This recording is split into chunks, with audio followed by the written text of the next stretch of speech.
Welcome back to the Eclectic Collection. Today we have episode 54, Unusual Diseases. This is just interesting stuff to me, and I hope you find it as interesting. So these are just different things that I didn't even know were possible in some cases, and some I had heard of, but I really thought they were more like folklore, but it turns out that they're true, and they're actual medical situations that can happen. So the first one I find kind of amusing is auto brewery syndrome.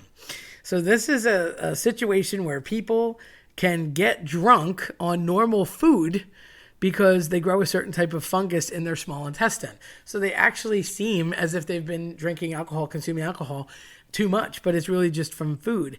And autobrewery syndrome is also known as gut fermentation syndrome. That just sounds so much worse. And it is a very strange medical condition where a person just experiences intoxication. But it's funny because it is from alcohol, but not alcohol to straight consumption. It's just the abnormal production of different fermented fungi in their guts, in the small intestines. And it's an overgrowth that can be caused by specific types of fungus. So it produces alcohol out of regular food, especially anything that's a drink, just plain old drink containing any kind of carbohydrate, yeast, or bacteria. And they live in that part of the body, and it thrives to make them appear drunk. So it's kind of weird because they could actually take a breathalyzer and come up loaded, but the truth is they're not actually drunk from conventional means of drinking alcohol. So that's pretty cool in my opinion. Maybe not cool to the people that have it, but I just didn't know that existed. Second one is walking corpse syndrome. So this is where somebody thinks that they're dead or is missing a soul. And sometimes they think that they're immortal. So wow to that. Walking corpse syndrome can also be called Cotard's syndrome. It's a neuropsychiatric disorder that's related to depression.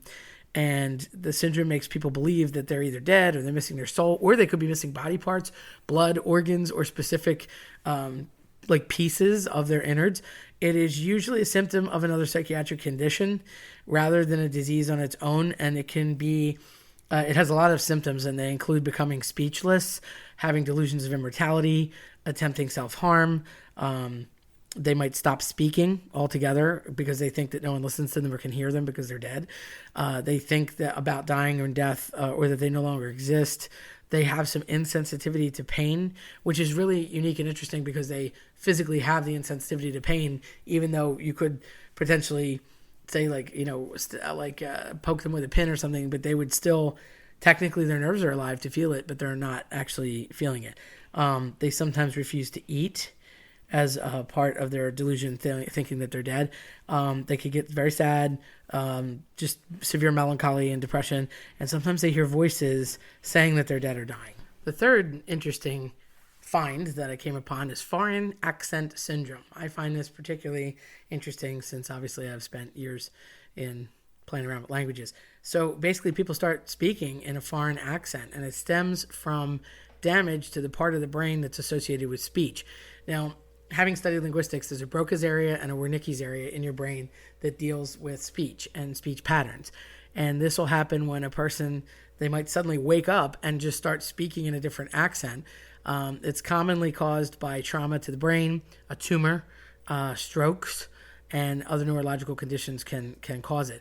I jokingly reference when Buzz Lightyear gets woken up in Spanish mode, but it's almost that quick. All of a sudden, they would have the capacity to do the grammar and speech and know the vocabulary in the other language, but it's not something that they necessarily know or would speak. So it's quite a unique disease. The fourth one is congenital insensitivity to pain. So this is where patients cannot feel pain, and it can be extremely dangerous because they really believe that they're not actually feeling harm to themselves, but obviously they could be damaging tissues and cells and nerves irreparably. And it generally is present from birth, and it inhibits the ability to perceive physical pain.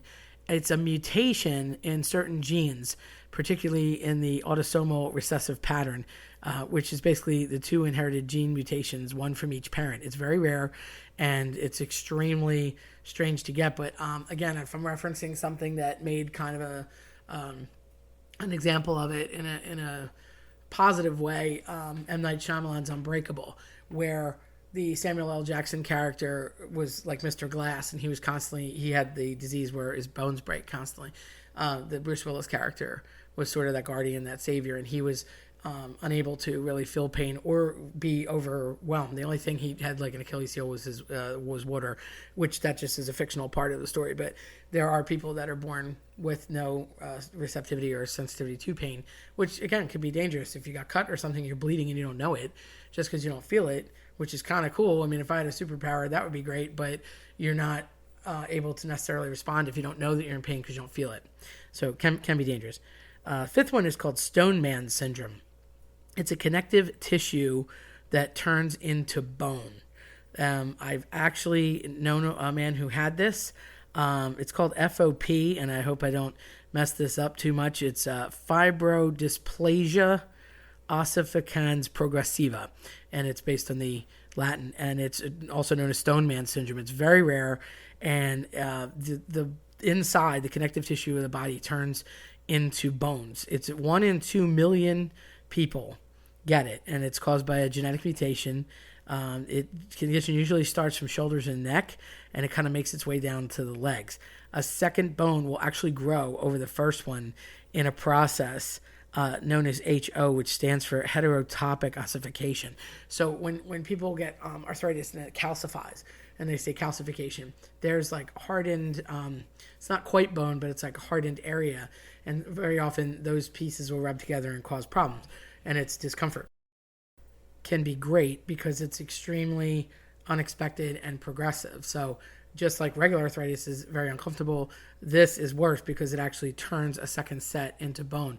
And there's really nothing that they can do to reverse it. There's very little known about it. A friend of mine's father, unfortunately, had it, and more than half his body had started to convert when he passed away from it. It's just depending on where it actually thickens fast or more of, and what it could affect like near organs, and unfortunately it took his life.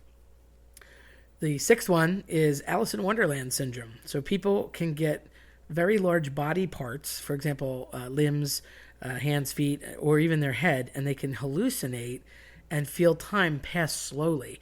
They kind of gave it this name based on the eat drink part of Alice in Wonderland's journey, to go into the rabbit hole and then, of course, regrow to normal size. This is a neurological syndrome, and it's also known as Todd's syndrome. It usually presents with serious migraines, and they can distort a person's body image, including their own size and their perception of the size of their head, hands, and feet.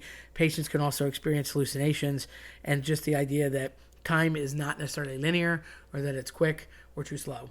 And it's, we always joke about how Alice in Wonderland, like the Cheshire Cat and the Mad Hatter and all these seemingly hallucinogenic characters, and where did they come from? What were they doing when they wrote it? That's kind of the same idea. It's that not making sense and nonsensical way to perceive your reality from there, and it can be very scary. The seventh disease is Hutchinson's-Gilford progeria syndrome. So this is where a person ages very quickly. It is an extremely rare condition, and a person just goes through rapid change. Their appearance just begins in childhood like a normal person, but then they age rapidly. And it's very rare. It occurs in 1 in 4 million people. And there's more than 131 cases that have been reported in scientific literature globally since 1886. However, it is very rare. And I always think of the movie Jack with Robin Williams, where I think he's supposed to be in like 2nd or 3rd grade, but as he starts aging and they can't figure out what happened. And although I believe he was affected by Werner syndrome, which was slightly different, same kind of an idea. And he ages out, and eventually, of course, he passes away, just because his body can't keep up. The eighth one, can't count, is pica.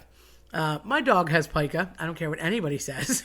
Crazy Murphy, who you may have seen, and heard me talk about, is definitely has pica. So pica is a disease where people will eat all sorts of non-food items. They might eat erasers. They might eat pencils. They might eat crayons. They might eat little cars. They might eat toys. They might eat paper. And people with pica they're compulsive about eating the items that don't have any kind of nutritional value. They're not tasty. They just like doing it. And unfortunately, it could cause major harm intestinally. So sometimes it's something harmless like ice and they just chew on it constantly. Or it could be toxic like chalk or pieces of metal, dried paint. There's stories of people eating their mattress or chairs. It occurs most often in children and pregnant women and people with intellectual disabilities. We don't really know, but it is said that the unusual cravings can be a sign that the body is trying to replenish low nutrient levels. Who knows? It's a very rare thing, and what they eat can hurt them because it's not meant to go in your digestive system. I joke about my dog, but I'm serious. Puppies chew, and after he was a puppy and sort of, they chew socks, they chew shoes, and of course you get them chew toys and things, but he's like 3 years old now and he's still chewing random things that he shouldn't be chewing, and sometimes he'll even eat them. I'm like, no. So we try and keep stuff away from him and give him a chew toy, but it can, obviously extend to pets just because they're in a biting, chewy phase, but with people, they actually actively go out to eat the thing, whatever it may be. Like I said, pencils or staples or anything like that. So definitely don't do that. The ninth condition that we are talking about is human werewolf syndrome. So people basically grow a ton of hair in odd spots that they wouldn't expect to have it. Hypertrichosis is the official name. It's, werewolf syndrome. And it's characterized by excessive hair growth pretty much anywhere on the body, but it can even grow across the face. It is very thick, and the person would kind of resemble a werewolf. It's very thick hair, and it can be all over. And a lot of illnesses that have been eradicated due to vaccines, and this condition's cause is unknown. We don't know where it comes from, but there's no existing cure or treatment to manage it by any way of any symptom. Like, it just kind of happens. And sometimes a baby is born with it where they already have hair. Sometimes across the face is the most notable. It might start like thickening hair in a younger person in a different place, and then it just gets thicker and thicker, and it's more like a coat than it is like regular hair. So it's very difficult to, you could shave it, of course, but it can grow back, so it's difficult to manage.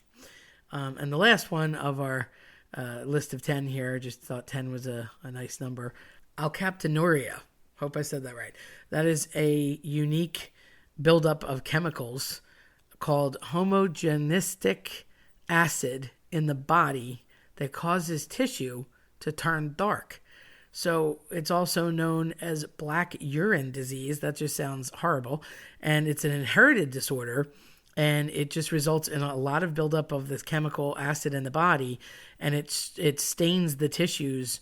In addition, the condition can prevent the body from entirely breaking down amino acids. So certain amino acids, I believe it's phenylene and tyrosine, that are generally responsible for body pigmentation. So it kind of blocks them. And sadly, there's no treatment or cure for the condition yet.